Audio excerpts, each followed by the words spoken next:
Bonjour tout le monde. Donc, aujourd'hui, on va regarder une façon qu'on peut utiliser pour essayer de minimiser le plagiat dans des tâches sommatives.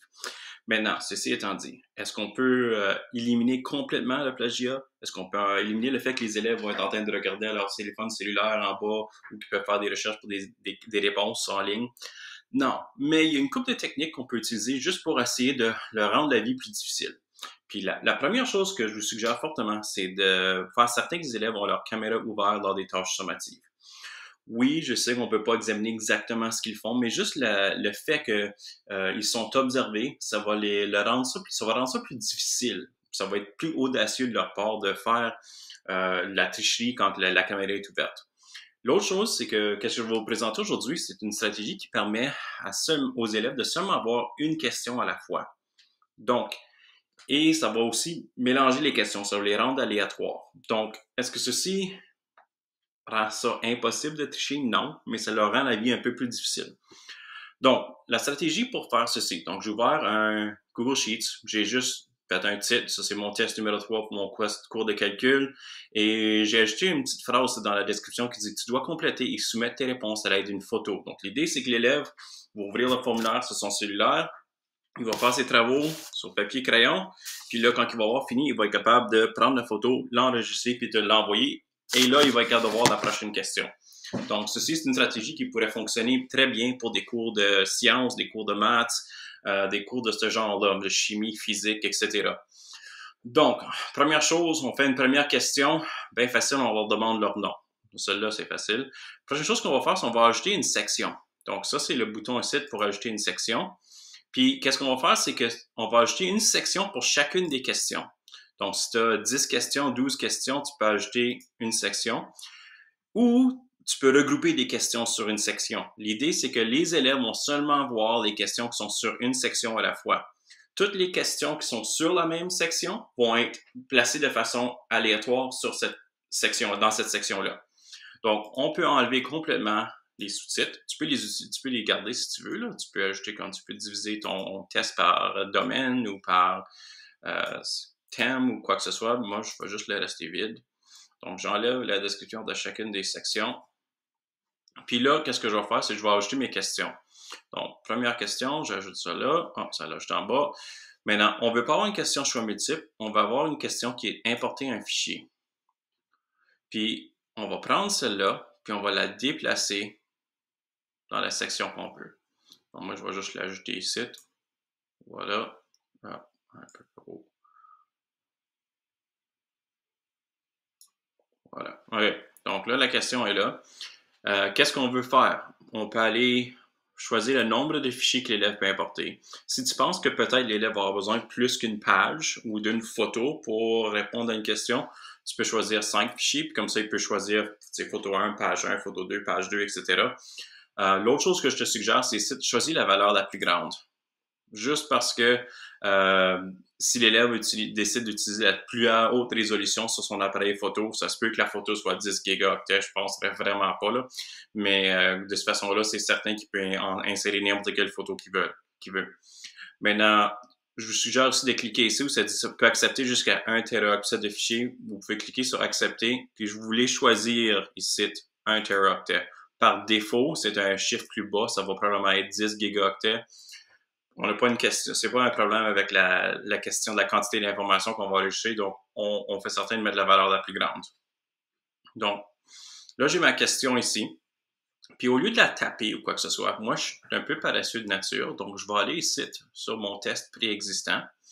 Je vais utiliser un outil de capture d'écran, puis je vais aller choisir ma première question, puis je vais juste la sélectionner comme ça. Puis voilà, je l'enregistre. Puis je vais l'appeler question 1. Elle apparaît ici. Puis je vais choisir d'insérer une image pour la question. Puis je vais juste traîner mon image en place.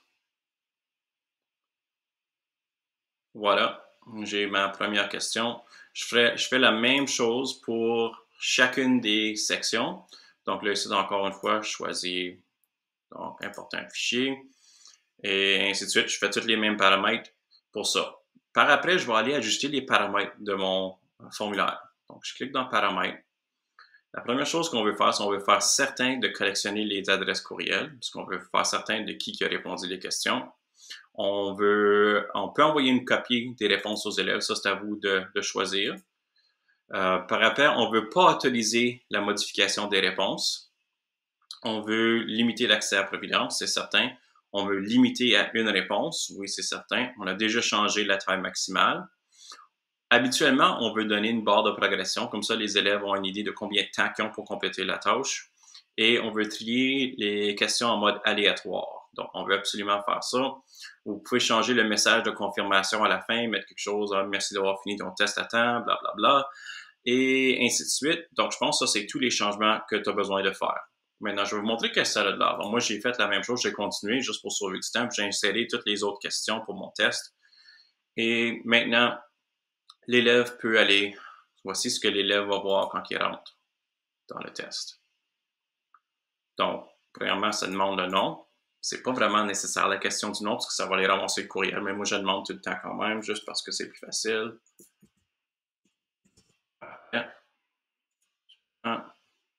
Ça va me montrer seulement les questions qui sont sur la même page. Donc, dans ce cas ici, moi j'ai mis 2 questions sur la page. Pour certains élèves, ceci va être la première question. Pour d'autres, c'est ça. Ça va être la première question. Habituellement, moi, je supprime le numéro de la question juste pour rendre ça un peu plus mêlant. Tu peux juste écrire question, question, question. Les élèves, ils ont besoin de savoir que c'est question 1, question 2, question 3.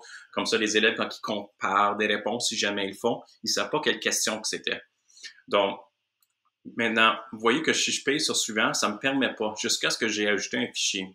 Donc, l'élève peut sélectionner ici. Puis, s'il utilise son cellulaire, c'est vraiment littéralement, il peut juste choisir caméra, prendre la photo, boum, ça s'en va là. Donc, sélectionnez les fichiers sur votre appareil. Moi, je vais mettre n'importe quoi comme réponse à ça, là, pas de différence. Donc, voilà. Importer. Puis là, je vais ajouter un autre fichier. Même chose pour chacune des questions. Je vais juste mettre une autre image.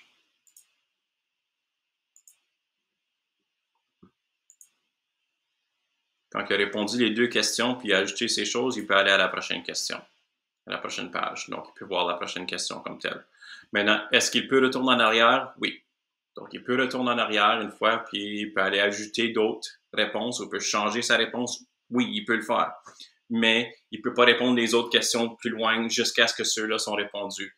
Moi, je ne dirais pas à tous les élèves que les questions vont être dans la même ordre parce que les pages sont dans un ordre séquentiel et de cette façon-là, ça va être plus compliqué pour eux autres. Maintenant, comme j'ai dit, pas une solution parfaite, mais ça devrait aider un petit peu.